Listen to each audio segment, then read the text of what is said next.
নিষিদ্ধ করতে হবে, নিষিদ্ধ করতে হবে বাংলাদেশের ইসলাম। ফাঁসি ফাঁসি ফাঁসি চাই,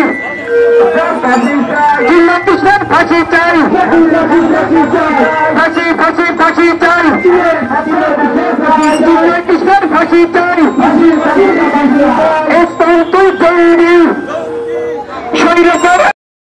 থাকা যায় না, তাহলে ওরা ভাববে ভয় পেয়েছে।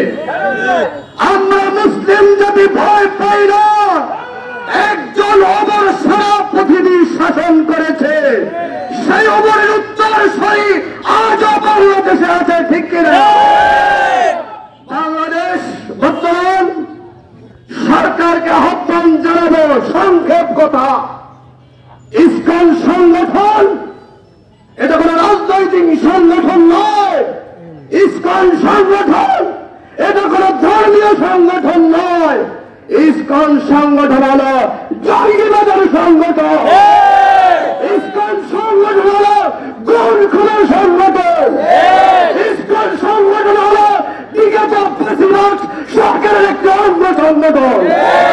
আমরা ইসকন সংগঠনকে রাষ্ট্রীয়ভাবে নিষিদ্ধ করার জন্য আহ্বান জানাচ্ছি এবং বাংলাদেশ সরকারের মাধ্যমে জাতিসংঘকে আহ্বান জানাচ্ছি, এই সন্ত্রাসী সংগঠন প্রথমে বাংলাদেশে নিষিদ্ধ করতে হবে।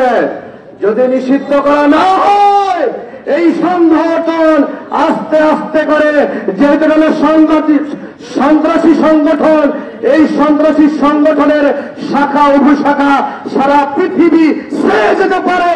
এজন্য আমি জাতিসংঘকে বলবো, এই সন্ত্রাসী সংগঠন আজ বন্ধ ঘোষণা করতে হবে। আর একটা কথা বলবো, কোন ধর্মের প্রতি আমাদের আঘাত করার ইচ্ছা মানসিকতা নয়।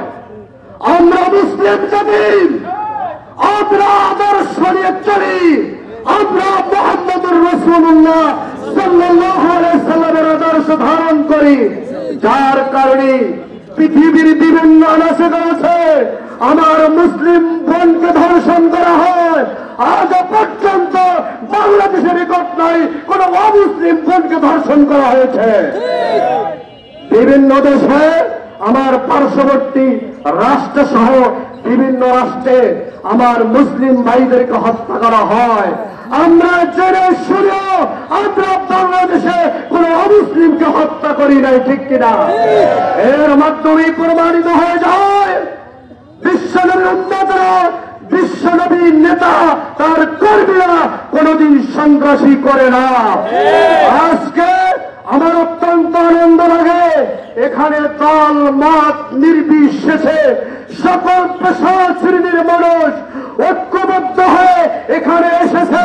আমার ভাই অ্যাডভোকেট সাইফুল ইসলামের হত্যার প্রতিবাদে একত্রিত হয়েছে। এর মাধ্যমে সারা বাংলাদেশের সন্ত্রাসী সংগঠন এবং ইসকনকে জানিয়ে দিতে চাই, আমরা সকলে ঐক্যবদ্ধ। তোমরা যাদের দোষর হয়ে কাজ করছো তারাই দেশে থাকতে পারে নাই, তোমরা দেশে থাকতে পারবে না ইনশাআল্লাহ। আমি আমার সংক্ষিপ্ত বক্তব্য শেষ করার আগে আরেকটা আহ্বান জানিয়ে শেষ করতে চাই। এভাবে করে কোরআনের পক্ষে, এভাবে করে হাদিসের পক্ষে, এভাবে করে মুসলিমের পক্ষে, এভাবে করে মুসলমানের পক্ষে যদি গণজীবন পরিষদ তথা ওলামায়ে-কেরাম আপনাদেরকে আহ্বান করে আপনারা ঘরে থাকবেন না, এভাবে ঐক্যবদ্ধ হয়ে প্রতিবাদ জানাবেন আহ্বান জানাচ্ছি। পাশাপাশি সাংবাদিক ভাইদেরকে আমি অনুরোধ করব, আপনাদের কলম আজকে যেন সুন্দরভাবে লিখে বাংলাদেশের মানুষকে তথা বিশ্বকে জানিয়ে দিতে চায়, বাংলার মানুষ ইসকনের নিষিদ্ধ চায়, বাংলার মানুষ সন্ত্রাসী সংগঠনে নিষিদ্ধ চায়। পাশাপাশি প্রশাসন ভাইদেরকে, সাংবাদিক ভাইদেরকে যারা শ্রম দিয়েছেন তাদের সকলকে ধন্যবাদ জানিয়ে আমি আমার সংক্ষিপ্ত বক্তব্য শেষ করছি। আখির দাওয়ানা আলহামদুলিল্লাহি রাব্বিল আলামিন।